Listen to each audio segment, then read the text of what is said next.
And welcome to another episode of the Bakari Sellers podcast. Today we have a friend of mine. You know how you meet people on social media, but you don't really know them, but you feel like you know them, so they're your friends.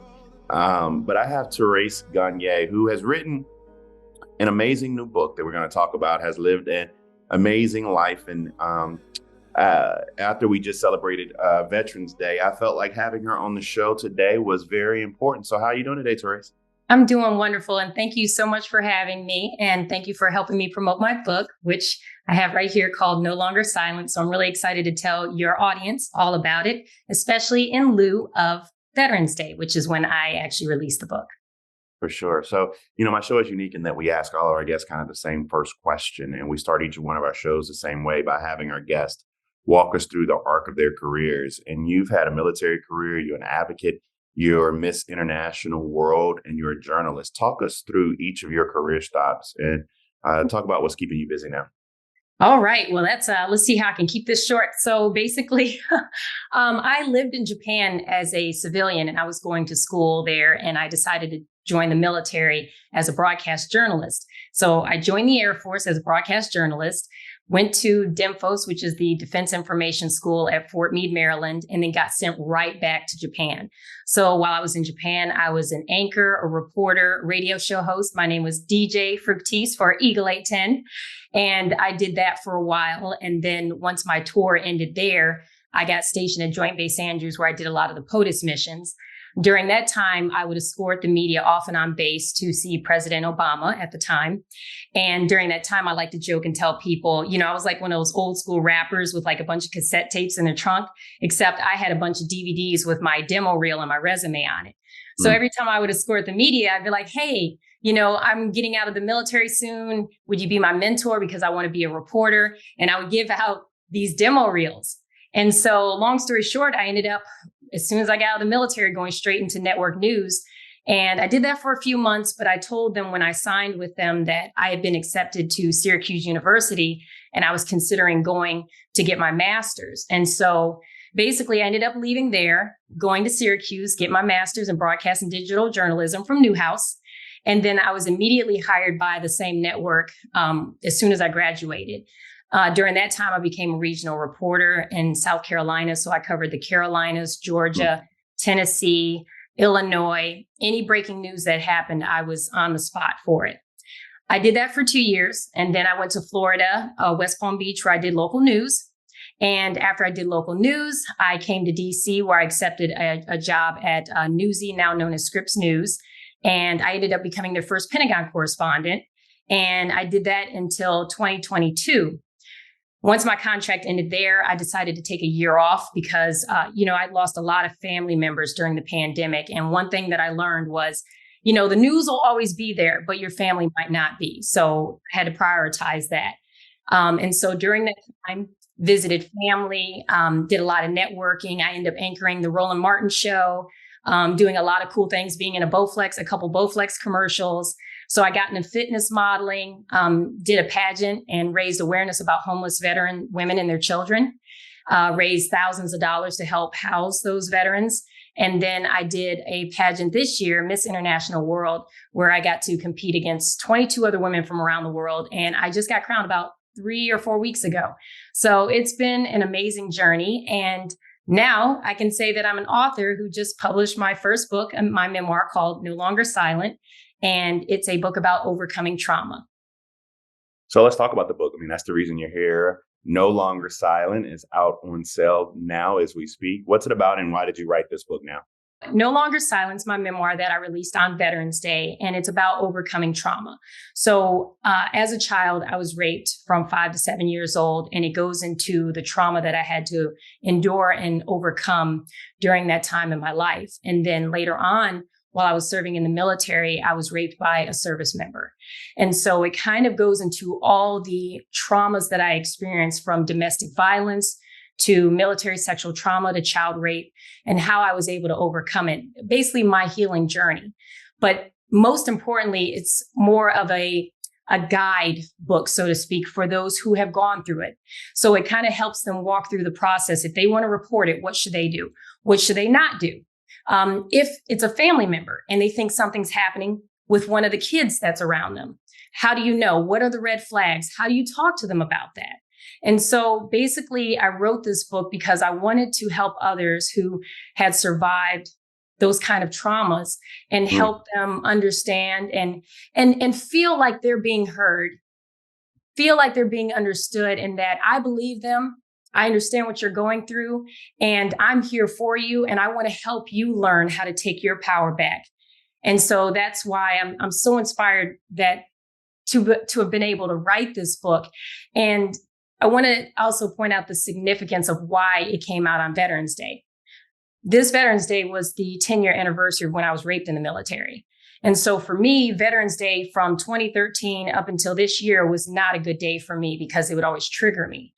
But now that I've come out with my book, it's making good memories for that day, because now I know that I can take that pain and that suffering that I experienced on that day, turn it around and try to help other people, which has been my life's calling, which is why I joined the military, which is why I became a news reporter, because I love helping other people. Let me ask you this question. I want to zoom out for a bit for my listeners who followed the debate in Washington around sexual assault in the military. Talk about your experience and how things have improved or haven't improved since your experience in the military. So during my time in the military, so when my incident happened, I was stationed at Yokota Air Base. So I was overseas. At that time, as I mentioned earlier, I was an anchor, radio show host. I was highly involved in the community. So literally I was everywhere. Like, you would see me on magazine covers, commercials, everywhere. And one of the programs that I was a part of was a program to help sexual assault survivors. So I would help them put on plays and disseminate different information if something like that happened to them. This was before my rape. But then when I was assaulted, I remember thinking, I don't want to come forward, because if I come forward about this, the entire country of Japan is going to know about it. Not only Japan, Korea, and most of Europe. Kind of not the ideal situation for someone who's so well known, people finding out that this situation happened. And I knew that once it got out, that people were going to be very judgmental and, human nature. People just, assume that you're making it up. And in that instance, that's exactly what happened. I spent all this time helping other survivors, and then I didn't even take my own advice. So I spent a week debating whether I should report it or not, because I was scared it was going to ruin my career. People weren't going to believe me. And there was a chaplain on base who persuaded me to come forward. And she said that, you don't want this to happen to other women. And if you don't say anything, it will. And she's right. I ended up finding out he did it to other people. So I came forward. We went to court. And during the court hearing, one of the things that had happened, how the system's set up, they have different investigators look into the situation. A lot of times they'll get deployed and they'll pass their notes to the next investigator. So in my situation, I had one investigator, he deployed, passed it on. They lost a lot of the evidence and the information. So when we were in court, the judge had asked me a question, and I said, yeah, there was witnesses. There was a girl that I told you about who saw me hours after it happened when my neck was bleeding and I had bruises all over my neck. And the judge was like, what do you mean? This isn't in the evidence at all. And I said, you guys said you were going to interview her. And I told you about her, provided pictures and everything. And it was like a bomb just dropped in the courtroom. Like you could hear an ant peeing on the floor. And so, they said, we need to take a break. We need to take a break. And so once they came back from the break, they called the girl up, because at the time she was stationed at Yokosuka and she was in the Navy. So they cold called her. She had no idea what was happening. And they're like, hey, we got a court hearing going on. We need you to testify right now over the phone. So she's like, oh my gosh, okay. So basically she told them what she had seen and heard. And because of that, his attorneys wanted to argue that in light of new evidence, they were requesting a new trial, which it wasn't new evidence. They had the evidence, they just lost it. And as a result of that, I couldn't go forward any further with that. And so basically, he ended up taking a plea deal. He got kicked out of the military, lost all of his benefits, but he didn't have to register as a sex offender. So when he goes and applies to any jobs now, on his records, it just says that he has an other than honorable discharge and doesn't give any reasons why. He could just say, I got out medically. I just decided to get out. So he's now a civilian and could be going around raping people now. And no one would know, because they did not require him to register as a sex offender. which is what I'm hoping the military will start changing. They should not be getting an other than honorable discharge. They should be getting a dishonorable discharge on top of losing all of their benefits. But I will say, as someone who worked at the Pentagon and who got to ask Defense Secretary Lloyd Austin and others at the Pentagon what they're doing to combat this issue, I do feel like a lot of things that they're doing now is very important, changing the chain of command from being involved in the investigation process, in the reporting process. Thankfully for me, I felt like my commander supported me. He believed me. He had my back. Even the base commander supported me, had my back. When I went to my new base at Joint Base Andrews, no one knew why I was there. I thought they did. And so everyone was super, super nice to me. And I was really paranoid that, oh, they're just being nice to me because they know I was assaulted. They had no idea. They were just being nice because that's just who they were, just beautiful, nice people. So I'm really happy the changes that they're starting to make. And I'm really looking forward to seeing how it's going to change the environment, because I faced retaliation. I was put in a hotel for a month with armed escorts and couldn't go anywhere without them. And, so couldn't go to chow hall, couldn't go to the gym. And when I did go out, people would whisper, no one wanted to talk to me. If I came in a room, they would stop talking. Events that would happen, they wouldn't tell me about it. I had people call me a slut to my face, say it was my fault, I was making it up. Just some really horrible things. And so that retaliation and that fear of that is real. And a lot of times military members don't want to report the assaults because if you go seek mental help, they'll kick you out the military. So that's what they don't tell you. They encourage you to go to counseling, but if you go to counseling, you can get kicked out of the military. Who's your audience for this book? So my audience, it's a mix. I'm reaching out to service members, veterans, but also civilians as well, because a lot of the topics I touch on in my book ties into when I was raped as a child. And so what people should know about, whether they have nieces and nephews, because it happens to girls and boys, what are the red flags for that? So I feel like my demographic or my audience is kind of a mix of people. One of the questions that I ask a lot of people, a lot of authors that come on the show, and we've had everyone from Cicely to Jada to just everyone come on the show talking about their book. But how did writing this book change you? And was it difficult for you to recount some of the events that you covered in your book?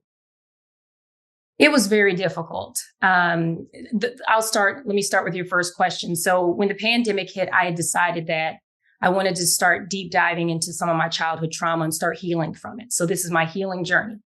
I go to counseling and I talk to my counselor about it, and he encouraged me to do it. So I'm taking notes and journaling a lot, which was really helpful. I did notice I was getting a lot more nightmares and things of that nature, being triggered by certain things. But overall, I was able to figure out what certain things trigger me and figure out how to handle them or avoid them, or what to do if they trigger me. So that was one of the great things about doing this. During that process, I was almost done with my book when the story about Vanessa Guillen, the Fort Hood soldier who was murdered, came out. And that's when it cemented it for me that I have to release this book. This is just unacceptable. So I pushed forward with that, and it has been such a blessing, but also I want to say it's been a blessing, but I also discovered a lot of things that I wish I hadn't found out, and I may not have found out had I not written the book. And I'm going to give you a little snippet of that because I do bring this up and talk about this in the book. Since I was a teenager, I was told that the man who had raped me as a child was dead, that he had been murdered. So when I was writing this book, I said, well, let me go find his obituary, find a photo of him, put it in the book. And I started digging and researching, and come to find out he's alive and well. Yeah. And not only is he alive and well, I didn't remember this until I started researching him. He has tons of family in Baltimore, which is not too far from me. And his son, who he basically made participate in the assaulting, lives in Baltimore. And I did some research and found out that he recently, I think in 2021 or 2022, went to jail for stabbing someone to death. So that bombshell was dropped on me. And I wish at the time before I found that out, my father begged and pleaded with me. He said, Terace, please let this go. It's only going to hurt you. This is not going to help with your healing if you keep digging into this. Mind you, he didn't know he was alive either. But then that's when I discovered he was, and I felt like a bomb had been dropped on me. Sure. So now I'm restarting that whole healing journey just to try to overcome and heal from the fact that this You man's got to still start alive listening. and Start armed. listening to your daddy, because your daddy knew something in his gut wasn't He sitting did. right. He did. And, lesson learned. But now, now there's a whole new fear that if this man finds out that this book's out, he could come after me. Yeah. That is a high possibility. But for me, I don't care. Yeah. I need to help other people, and I'm not going to live in fear. Period. You own your story. I love that about you. How can people buy the book, and how can they follow you on social media? So I recommend everyone, if they can, go to my website. It's www.teracegarnier.com. And that's TeraceGarnier.com. And they can get signed copies of my book. Now, I am selling it on Amazon, but they won't get a signed version. So if they can head over to my website, they'll get a signed copy. It may take a little bit longer than Amazon, but at least you'll get a nice personalized message. When they place the order, they can actually put in the notes what they would like me to say in it. And so they can find it there. And if they'd like to follow my journey, as far as like my pageants, my woodworking, because I build furniture, I do painting and things of that nature, they can head over to my Instagram, which is at Miss MISS_T_Garnier, Garnier. And T is just the letter T. And I hope everyone gets a chance to really check out the book. Even if they've never had something happen to them, it's a great guide to help them if it happens to them or if it happens to anyone that they may know.